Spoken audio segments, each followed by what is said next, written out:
예, 안녕하세요. 글로벌 공대인입니다. 저는 미국에서 지금 9년째 살고 있고, 한국에서 국내 공대를 졸업하고, 미국에서 지금 전력회사 엔지니어로 일을 하고 있는 사람입니다. 제가 여러분 취업 관련해서 지금 영상들을 만들어서 올리고 있는데, 오늘은 그 중에서 어찌 보면 가장 중요할 수도 있는 취업비자 H1B에 대해서 좀 설명을 좀 드리려고 해요. 저는 항상 취업과 연관돼서 설명을 하거든요, 모든 것을. 그래서 앞에는 제가 유학생 비자들을 좀 했어요. F1과 OPT, CPT, STEM OPT. 근데 이제 이렇게 넘어가는, 학생으로 와서 이제 영주권자로 넘어가는 그런 단계들을, 포인트를 짚어서 다 설명을 해드리고 있습니다. 그래서 앞에 거 안 보신 분들은 앞에 거 봐주셨으면 좋겠고, 안 보셔도 되고요.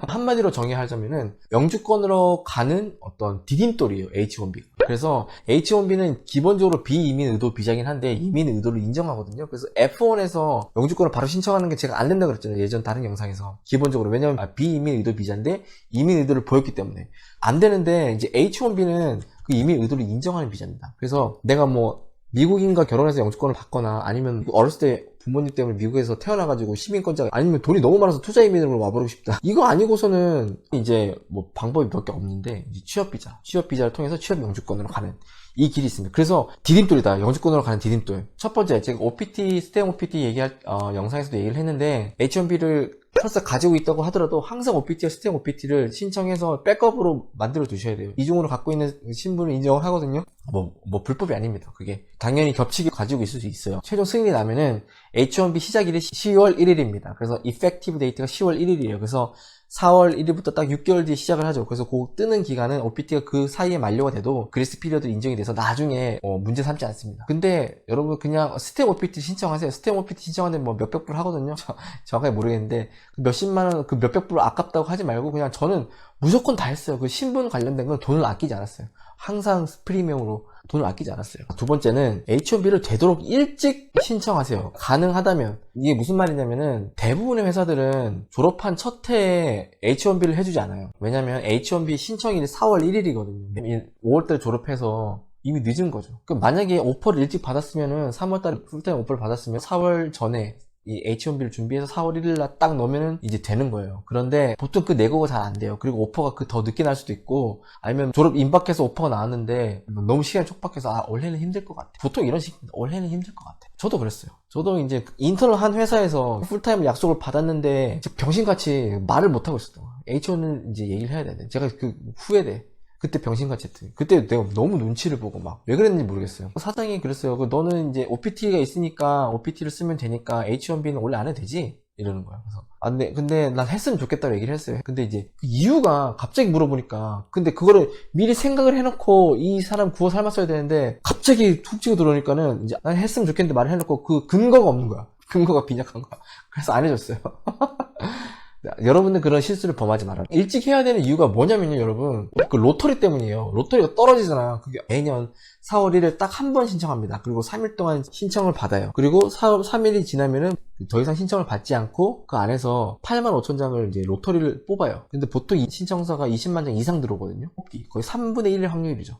3분의 1 확률로 걸리는 건데 떨어질 확률이 더 높잖아요. 그러니까 한 번 떨어지면 그 다음에 또 넣고 이렇게 해야 되는 거예요. 그래서 1년짜리 OPT밖에 없으신 분들은 만약에 졸업하자마자 한 번 넣고 그 다음에 OPT 끝날 때 또 한 번 넣으면 2번 넣을 수 있어요. 그래서 2번 기회가 있는데 스텝 OPT는 그렇게 따지면 4번의 기회가 있는 거죠. 그러니까 떨어지면 계속 다음에 넣고 또 넣을 수 있는 거예요. 그래서 가장 첫 해부터, 졸업하는 그 해부터, 졸업하기 전이죠. 4월 1일날 넣는 게 좋다. 이게 진짜 중요한 팁입니다. 저는 그 해 뭐 넣지 못했어요. 바보같이 하다가 몰랐으니까. 나한테 이런 얘기 해줄 사람도 없었고. 보통 대기업에서 오퍼를 받으신 분들은 군말 없이 H1B를 바로 해줍니다. 학생일 때 이미 졸업 전부터 H1B 신청 들어가니까 써서 내, 이렇게 그냥 자체적으로 이게 돼 있어요. 근데 저는 대기업이 아니고 그때 스타트업 회사, 그때 당시에 시작한. 그래서 이제 모든 것이 비용이기 때문에 사장이 굉장히 부담스러워했어요.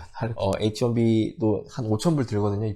그 변호사비랑 뭐 이것저것 하는데. 그럼 요거 말씀을 한번 드려볼게요. 네고를 어떻게 하느냐. 네고시에이션. H1B를 해달라고. 분명히 이럴 거예요. OPT를 다 쓰고 이제 H1B 신청을 넣자고 할 텐데, 좀 좋지 않은 회사들, 작은 회사들 안 해줍니다. 절대로. 호락호락한 데가 아니에요. 근거들을 제가 한번 생각을 해봤는데, 이게 정말 어렵다. 이게 영주권 내고보다 H1B 내고가 더 어려운 것 같아요. OPT가 끝나가면은 이제 익스큐즈가 돼가지고, 내가 진짜 끝나가니까 H1B 없으면 나 이제 더 이상 체류 신분이 없어 하면은 오케이 해줄게 이러는데, 그때 로터리가 당첨이 안 될 수도 있잖아요. 그러면 망하는 거죠. 그러니까 내가 처음부터 이제 내고를 해야 되는데, 제가 생각한 내고 방식은 이거밖에 없는 것 같아요. 동정심이 호소하는 거, 연민, 불쌍하게. OPT 카드로는 리엔트리를 보장하지 않습니다. 미국에 다시 들어올 때, 나 OPT 카드 보여준다고, 입국허가 이거 안 돼요. 이게 OPT 카드에 써져 있어요. OPT 카드에 분명히 명시돼 있어요. Not valid for re-entry to US. OPT 카드로 나가는 거는 사실상 안 돼요. 굉장히 큰 리스크를 부담하고 못 들어올 수도 있어요. 기본적으로는 못 나가니까, 이제 리엔트리가 안 된다고 하니까, 이제 이거 보여주는 거야. OPT 카드를 리엔트리 퍼밋이 안 돼가지고. 나 여기서 진짜 열심히 살았는데, 유학 가가지고 한 번도 한국 안 가고, 한국에 한 번도 못 갔다. 근데 지금, 부모님이 굉장히 보고 싶어 하시고, 굉장히 조금 안 좋으시다. 부모님을 파세요. 돌아가셨다고는 하지 말고, 아프시다. 한번 뵙고 싶다. 근데 H1B가 있으면 정당한 비자로 한번 갔다 올 수 있는데, 네. 제가 생각한 그냥 조금 그나마 좀 먹힐 것 같은 이유, 두 번째 근거는 이거 로터리 얘기를 해주는 거야. 웬만하면 대부분의 미국 사람들은 관심이 없기 때문에 모르거든요. 로터리를 해서 이게 추첨하는 건데, 이게 3분의 1 확률이다. 33%. 안 될 수도 있어. 안 되면 내년에 또 넣고 해야 되는데, 적어도 3번은 넣어야 되지 않겠느냐. 지금부터 해서 한번 해보고 싶다, 로터리에. 어필을 하세요. 그리고 이제, 어쨌든 이 OPT는 학생 비자의 연장이고, 근데 학생 비자가 보통 5년 나오거든요, 한국은 5년 나오는데, 이거 인도랑 중국 애들 이걸 굉장히 잘 이용해요. 이 F1 영상에서 받을 때, 한국은 좀 이제 동맹국이고, 약간 신뢰관계에 있어서 5년짜리 F1을 줘요. 그래서 제가 2년짜리 석사를 받아도 그냥 비자는 5년에 나와버려요. 물론 I-20 날짜가 있기 때문에 5년 내내 F1 비자 쓸 수 있는 건 아니지만, 근데 중국이나 인도 애들은 1년밖에 안 주는 거야, 비자를. 근데 1년짜리 비자를 갖고 와도 다시 나갔다 들어오지만 않으면 I-20가 살아있기 때문에 계속 체류할 수 있거든요, 신분 상태는. 그래서 중국이나 인도 애들은 안 나가요. 나갔다 오면 가서 영상관 가서 또 비자를 1년짜리 또 받아와야 되는 거야. 그래서 잘 안 나가. 그래서 중국과 인도 애들이 이걸 잘 이용해. 그래서 걔네들 F1 비자를 보여줘. 이미 만료됐어요. F1은 옛날에 만료됐어요. 1년밖에 안 돼. 석사 왔어도 석사 1년 지나면 바로 만료되잖아요. 난 이미 F1은 만료되고 이 OPT 나만 연명하는 건데, 무슨 일이 생기면은 나는 이제 영영 나가야 된다. 그러니까 H1으로 조금 이제 신분 안정을 했으면 좋겠다. 그게 내 마음이 편하고, 내 마음이 편해야지 또 회사에 일을 잘할 수 있는 거 아니겠어요? 이렇게 다 어필을, 요게 먹히는 거야. 이 방법을 한번 써보세요. 학부생 유학 오신 분들은 4년 지나고 이제 OPT를 일하면 이제 만료가 되죠. 그러면 봐봐, F1 비자 만료되잖아. 그러면 나는 이제 체류 신분이 없는데 H1이 있어야지. OPT로 있을 수 있잖아. 이러면 OPT는 리엔트리가 안 된다니까. 리엔트리가 한 번 나가면 끝이야. 그럼 내가 만약에 우리 엄마 아빠 아파가지고 위급 상황에 내가 가야 되는데, 이렇게 한번 얘기를 해보세요. 요거 한번 내고 하는 꿀팁을 제가 조금 더 정리를 해보고 싶었는데, 지금 제 머리에서 생각나는 건 요거밖에 없어요. 너무 아쉬워. 지금 한번 찍고 올리면 끝일 텐데 나중에 추가 영상 더 생각나는 거, 아니면 저거 밑에 코멘트에다가 다른 분들 더 좋은 방법 있으면 한번 좀 달아봐주세요. 그럼 우리가 또 공유를 할 수가 있잖아요, 그죠? 그래서 H1을 받기까지는 그 회사에서 일을 정말 열심히 하는 수밖에 없어요. 정말 본전 생각 안 나게, 회사에서 이 친구 정말 성실하구나, 그래서 내가 좀 해줘야겠다, 이런 생각이 들게 한 게 없습니다. 이 회사 재정 상태나 이게 다 보이잖아요. 몇 달 일하면. 그러면 여기는 좀 있어도 안 해줄 것 같아, 이런 느낌이 딱 들면은 그 순간부터 지속적으로 다른 회사에 어플라이를 하면서 계속 구직 활동을 해야 돼요. 여차하면 옮겨야 돼. 아시겠죠? OPT 카드로 회사를 바꾸는 거는 뭐 간단하기 때문에 그 등록만, 회사 이름만 바꾸면 되거든요. 간단하기 때문에 이제 H1을 해줄 것 같은 회사에 빨리 옮기셔야 돼요. 제가 취업 영주권 얘기할 때 프리베일링 웨이지 얘기했었는데, H1B에도 프리베일링 웨이지가 있어요. 요 프리베일링 웨이지 굉장히 중요하기 때문에 제가 설명을 좀 해드릴게요. 요거 제가 flcdatacenter.com 이거 취업 영주권 영상에서 간략하게 소개를 해드렸는데, 여기 가보시면은 이거 굉장히 중요해요. 일단 가볼게요. 보시죠. FLC Wage Search Wizard 이거 누르시고, 그럼 처음에 주를 선택해요. 지역을 선택해요. 이게 지역과 직군마다 그 경쟁 임금이라는 게 책정된다 그랬잖아요. 이게 이제 기준이 되는 거예요. 이 기준은 여기 보시면 Data for 2019년 7월부터 2020년 6월까지 요 1년 동안 해당되는 기간이고, 매년 업데이트가 갱신됩니다. 그러면 주로 물가 상승률이 있기 때문에 주로 계속 올라가요. 그래서 내 임금이 요거보다 높아야 돼. 그러니까 높지 않으면은 지원 자격이 안 되고 아예 리젝 사유가 되는 거예요. 그래서 요 변호사들이 요거를 연구를 많이 합니다. 제가 가볼까요? 텍사스 휴스턴 가볼까요? 텍사스에도 뭐 여러 가지 시골 도시가 있고 대도시가 있잖아요. 또 물가가 틀리기 때문에 상식적으로 대도시가 비싸겠죠, 그죠? 왜 이렇게 느리죠, 인터넷이? 이거 기다리면서 잠깐 설명을 드리면, 4가지 레벨이 있어요. 그래서 레벨 1부터 2, 3, 4가 있는데, 이제 레벨이 올라갈수록 이거는 이제 직급이라 생각을 하시면 돼요. 그래서 직군에 만약에 일렉트리컬 엔지니어면은 일렉트리컬 엔지니어 레벨 1은 지금 정말 엔트리 레벨. 이게 만약에 뭐 6만 불이다 이러면은 7만 불, 8만 불, 9만 불 이렇게 올라갑니다. 그래서 이제 레벨 3, 4 같은 경우에는 경력을 많이 요구를 하겠죠. 그죠? 예, 맞죠? 텍사스 가면은 여기 보시면 데이터 소스, 그래서 이제 최근 걸 봐요. 최근 거를. 인더스트리 데이터베이스고 하이어 에듀케이션 데이터베이스가 있고. 이거 볼까요? 그럼 이건 작년 거고, 그죠? 이것도 며칠 있으면 이제 7월 1일자로 새로 나오는 거예요. 이거 보시면은 selected on area based on. 텍사스에서도 지역별로. 그러니까 카운티별로 쪼개놨네요. 이제 휴스턴을 하면은 카운티가 해리스 카운티. Enter a keyword or phrase. 여기다 엔지니어 한번 쳐보겠습니다. 엔지니어. Search. 나오죠 쭉. 직군들이. 그러면 surveying, 뭐 technician, environmental science. 이거 앞에 코드 넘버고 쭉 엄청 많습니다. 엔지니어라는 그 키워드가 들어간 직군이. 그러면은 이게 너무 많은데. 일렉트리컬 한번 쳐볼까요? 일렉트리컬 엔지니어 한번 가보겠습니다. 뷰 웨이지 클릭하시면요, 레벨 1이 시급 36불이거나 연봉 75,000불, 휴스턴에서. 이게 가장 낮은 거. 레벨 2가 시급 44불 또는 연봉 91,000, 거의 92,000. 이야, 장난 아니죠, 그죠?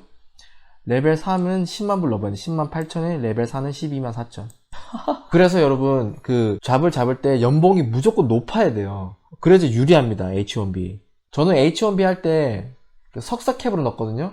석사 캡으로 넣었는데 저는 그 시골 동네여가지고 여기보다 적게 나왔어요. 그래서 아마 레벨 2 웨이지를 넣었을 거예요. 그래서 석사를 요구하는 건 레벨이 좀 높아야 되니까 레벨 1은 아니지. 레벨 1은 딱 이거 학부 졸업한 애들인데 레벨 1 학부 딱 졸업하고 경력이 없는 또는 경력 1년 이런 이제 포지션의 프리베일리 웨이지고 이렇게 되는 거예요. 요걸 선정을 받는 거예요. 그래서 이제 여기서 이제 조정이 됩니다. 보통 이게 스탠다드고 여기서 이제 뭐 플러스 마이너스 얼마 해가지고 조금 더 특수한 상황을 고려해서 하는 건데, 이제 변호사들은 이걸 낮추려고 엄청 노력을 하는 거죠. 그래서 이제 여기서 너무 높게 책정이 되면은 내 포지션이 그걸 이제 클레임을 걸어가지고 낮추려고 하고. 근데 회사에서는 뭐 연봉을 더 줄 수는 없다고 그러죠. 뭔 소리야.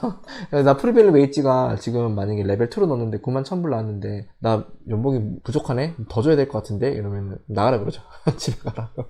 그래서 이거를 모르고 H1 한다는 게 말이 안 되는 거예요. 그래서 여러분들이 판단을 하기에 내 연봉이 너무 적다. 그러면은 이건 아예 안 되는 게임이에요. 그래서 안 된다는 거야. 그래서 계속 구직 활동을 해야 돼요. 연봉이 더 좋은 대로. 깝깝하죠. 저는 이제 이 사실을 미리 서치해서 안 다음에 연봉 계약을 할 때 이거보다 높게 받으려고 해요. 그래서 높게 받습니다. 그때 당시. 석사 캡으로 넣을 수 있게 높게 받았는데, 문제는 영주권에서 일어나. 영주권을 할 때, 그 다음에 제가 영주권을 넣었거든요. 그 영주권 때 또 자세히 얘기해 드릴게요. 근데 이게 업데이트가 되면서 너무 많이 올라버린 거예요. 플리밍 웨이지가 2만 불이 올랐어요. 예를 들어서 레벨 1에 75,000이었으면 그 다음 해에 내가 영주권 넣을 때 95,000이 된 거야. 하지 말라는 소리지, 영주권. 그래서 그거는 이제 영주권 아직 한 편 남았거든요. 그거 할 때 자세히 얘기를 해드리고. 그래서 보면은 잘 모르는 이제 또 어린 친구들이 이런 오류를 많이 범하죠. 그래서 취직이 됐어, 너무 좋아, 이제 취직이 됐는데 OPT로 이제 일을 하기 시작했대. 그래서 그래? 그러면은 H1은 얘기 안 해봤어? 물어봐요. 그러면 H1은 뭐 어차피 OPT 있으니까 천천히. 거기서부터 이제 이미 저는 느낌이 와요. 이 친구가 지금 불안하다. 이미 회사에서 이제 OPT 있으니까 천천히 이제 H1 해주겠다. 뉴욕이나 뭐 캘리포니아, 뭐 LA 이런 데로 이제 좋은 데로 간다고 들떠가지고 물어봐요. 그러면 뭐 얼마 받고 가는데? 물어보면 저 6만 불 받고 가는데요. 막 이래. 그럼 저는 딱 느낌이 오죠. 6만 불? 6만 불에 뉴욕시티? 아니면 뉴저지? 6만 불? 절대 만족할 수 없을 텐데, 프리미엄 웨이지를. 레벨 1도 못 맞출 텐데, 저 느낌이 빠고죠. 그럼 저는, 잠깐, 너 가는 데가 어디라고 그랬지? 뉴욕. 너 무슨 포지션이야? 엔지니어야? 예, 엔지니어요. 엔지니어가 좀 많이 받는 직군에 속하거든요? 그럼 제가 여기서 뉴욕 한번 가볼까요? 뉴욕? 뉴욕 물가 자체가 비싸기 때문에 이 프리벨리 웨이지가 높을 거예요. 예, 뭐 뉴욕 카운티 여기 일렉트릭 한번 가보겠습니다. 여기 있죠, 일렉트리컬. 레벨 1, 2는 비슷해. 근데 3, 4가 너무 높죠. 차이가 확 나죠. 이게 보면은 엔지니어는 보통 7만 불을 넘겨야지, 7만 5천원 넘겨야지 안정권이야. 그죠? 그런데 이제 이 친구가 5만 불 받고 간다, 6만 불 받고 간다 이러면은 저는 딱 느낌이 오죠. 너 프리벨리 웨이지를 만족시킬 수 없을 것 같은데. 근데 말을 할 수 없죠, 또. 그 친구는 이제 막 좋아가지고 친구들이 야, 너 5만 불, 와, 5만 불이면 진짜 레벨 1도 안 되는 그런 건데 5만 불, 와 하면서 이제 박수 받고 하는데, 그 분위기에서 제가 초를 칠 수 없기 때문에 이제 나중에 따로 얘기를 하든지 아니면 그냥 뭐 별로 상관없는 사람이 얘기 안 해주죠. 근데 그게 뭐예요? 그게 무슨 의미냐면은, 회사는 이 친구를 그냥 저렴하게 쓰고 보내겠다는 거예요. 이제 회사 입장에서는 그 사람들을 영주권 해주면서 취업비자를 해주면서 고용할 필요가 없죠. 그러니까 어떤 느낌이냐면은 OPT 1년 딱 쓰고 버리는 용도예요. 그러니까 내가 거기에 버리는 용도에 희생양이 되면 안 되잖아요. 그거를 눈치를 잘 채셔야 돼요. 이 회사에서 어떤 식으로 나를 대하는지. 그러니까 저는 대충 얘기를 들어보면은 느낌이 안 좋은 게 있어요. 그러면 느낌이 안 좋은 친구들은 그 다음에 다 한국 가 있더라고. 그 연장하지 못하고. 근데 이거를 전혀 모르고 있다가 이제 OPT 끝날 때쯤 돼가지고 아 이제 H1 해주세요 그러면 회사에서 못 해준다 이러고 처음이랑 얘기가 달라지거나 아니면은 뭐 우여곡절 끝에 넣어도 탈락하거나 아니 로또에 떨어지거나 뭐 그렇죠. 그리고 이러고 있다가 H1 그래 해줄게 했는데 나중에 봤더니 레벨 1도 못 맞추는 거야 웨이지가. 그럼 이제 집에 가야죠. 뭐 어떻게 레벨 1도 못 맞추는데 75,000원 넘어야 되는데. 그리고 최근에는 레벨 1 있잖아요. 석사 캡, 석사 이상은 제가 H1B에서 로터리에 그 플러스 요인이 있다 그랬잖아요. 그 석사 로터리를 따로 한 번 더 돌립니다. 로터리를. 그래서 석사 이상은 한 번 더 해서 한데 석사 캡을 넣으려면 레벨 웨이지 2는 아마 맞춰야 될 거예요. 최소 2나 3로 맞춰야 돼요. 그러니까 이거 10만 불 처음부터 10만 불 받고 취직하는데 쉽지 않습니다. 거의 없어요. 거의 없어. 그래서 안 된다는 거. 근데 이제 레벨 1에 75,000 이거를 맞춰서 레벨 1으로 넣으면은 학부 그걸로 들어가는 거잖아요. 학사 캡으로. 학사 캡으로 들어가는데 최근에 이민국에서는 학사 캡들을 많이 떨어뜨리는 리젝하는 경우가 많다고 해요. 그러니까 석박사가 하도 많으니까 학사 캡이 이제 경쟁이 안 되는 거야. 석박사 외국인들 너무 많아가지고. 그래가지고 학사 캡 걸리면은 이제 아니 이게 뭐 웨이지 이것도 못 맞춰? 그러면은 RFE라고 그 추가 서류를 요구하는 걸 다시 뿌려버려 RFE를. 그래서 추가 서류를 내라 그래. 좀 더 리뷰를 해봐야겠어. 너는 조금 이상해. 거의 레벨 1 웨이지를 해서 낸 사람들이 걸리는 거야 RFE가. 그래서 너무 힘들어요. 그래서 너무 힘들어. 처음으로 모르는 애들은 이제 취직됐다 OPT 받고 이제 일하러 갑니다. 그럼 1년 뒤에 다 사라져 있어. 다 한국 가 있어. 왜? 여기서 통과를 못 하거든. H1B 이 프리밸류 웨이지에서. 이게 중요한 건데. 그래가지고 한국에서 이렇게 얘기하죠. 비자가 꼬여가지고 비자가 꼬인 게 아니고 네가 몰랐던 거지. 비자가 뭘 꼬이긴. 지금 여러분들 미국에 계신 분들은 지금 당장 검색을 해보세요. 지금 여기 유학생들 특히 아니면 지금 OPT 일하고 있는 사람들 지금 당장 해보란 말이야. 이거 지금 웨이지가 얼마인지 내가 H1B 자격이 되는지. 이제 H1B를 이제 받아놓으면은 H1B의 장점이 있습니다. 뭐냐면은 물론 이제 H1B 한번 받았기 때문에 출입국이 자유롭죠. 비자가 있으니까. H1B는 이제 최장 3년짜리가 나와요. 그 다음에 H1B 연장을 또 3년 할 수 있고. H1B 다 써버리고 나면 더 이상 H1B 취업비자를 있을 수 없어요. 그래서 이제 영주권으로 가는 루트인데, 그런데 H1B를 한번 받아놓으면요, 이직이 쉬워요. 왜냐면은 H1B 트랜스퍼, 내가 이 A 회사의 스폰서를 받아서 H1B를 받은 사람이 중간에 일을 하다가 그냥 옮길 수 있어. 그러면 이 스폰서십을 옮기는 거예요. 그러면은 트랜스퍼 서류를 내고 이 회사 스폰서십을 바꿔서 이 회사에서 일을 할 수가 있어요. 근데 생판 처음에 H1B를 4월 1일에 꼭 맞춰가지고 신청하는 것보다 트랜스퍼는 비용도 적게 들고 시간도 아무데나 넣을 수 있고 그렇기 때문에 훨씬 쉽습니다. H1B를 한번 받아놓으면은 약간 세미 프리덤? 완전 프리덤 아니지만 세미 프리덤 될 수 있고 여차하면 이 회사 부당한 일을 당하든지 회사가 마음에 안 들 때 그냥 옮길 수 있어요. 그래서 H1B를 한번 받아놓으면 이렇게 유리한 점이 있습니다. 대충 H1B 얘기 다 한 것 같아요. 오늘 이제 여기까지 얘기를 하고요. 이제 마지막 남은 게 뭐죠? 취업 영주권. 이제 드디어 대망의 취업 영주권. 숨가쁘게 달려왔습니다. F1부터 CPT, OPT, 스팀 OPT, H1B까지. 이제 제가 첫 영상에서는 취업 영주권 설명했지만 그거는 그냥 개괄적인 파노라마였고요. 그거를 알고 이제 실제적으로 취업 영주권 내고 해서 어떻게 가는지 제 사례를 들어서 설명을 해드릴게요. 다음 영상에서. 네, 감사합니다.